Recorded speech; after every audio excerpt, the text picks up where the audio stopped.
We can now go across to Antonia Kerrigan, standing by at the Elysée Palace. Antonia, good afternoon. Bringing France's deficit under control will undoubtedly be a top priority for the new, or should I say, the Prime Minister. Where are these cuts going to come from?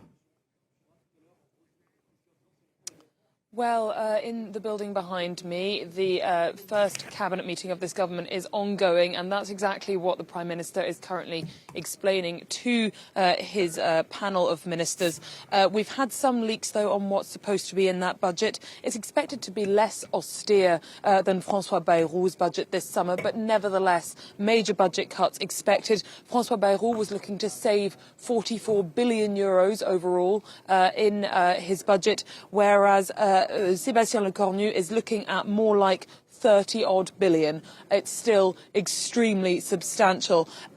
Most of the savings are going to come from spending cuts. We're looking at more than 3,000 public sector jobs disappearing in 2026. Also a freeze on pensions and social security payouts, as well as bringing more households into the lower brackets for taxation.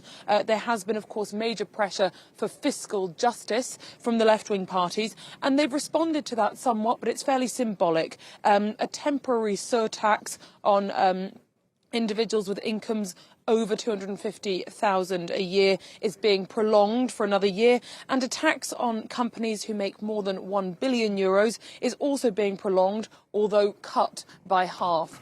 So a significant tax on very high-earning companies, nevertheless being reduced rather than increased in this austerity budget. The National Rally have already reacted, calling it terribly bad, this budget. We're still waiting to hear on what will be the most existential question for this government, which is what is Sébastien Lecornu going to announce this afternoon about the pension reform?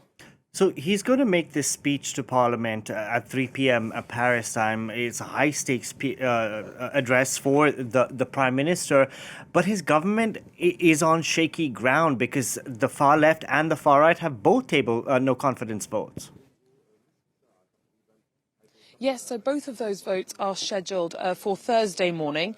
We know that outside of the radical left and the far right, there are other parties who have signed up to vote down the government on Thursday. On the left, you've got the Greens and the Communists, and on the right, you have a group of dissident Republicans who are very close to the far right as well. Of course, if the Socialists' demands are not met this afternoon and they join that vote, it's game over. There are 25, roughly, votes missing to topple the government. The Socialists can absolutely provide those. Now, this is, of course, as the Socialists have called for a suspension of the pension reform. But, of course, it's a policy very close to Emmanuel Macron's heart, the raising of the retirement age from 62 to 64.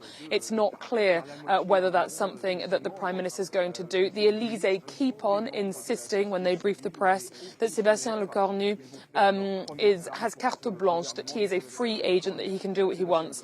We'll see this afternoon if what he wants and what he's been allowed to do is suspending that pension reform, because if he doesn't, the Socialists have said they will censure. Of course, some within that party have more of an appetite for that than others, but they need to retain some credibility, of course, which means potentially following through on the threat they've made. Of course, we have been warned that this government has been dubbed the last chance before the next stop would be dissolution. If this government can't govern, Parliament is likely to be dissolved and snap elections will be called. That may give some MPs cold feet. But of course, we'll hear more about all that this afternoon.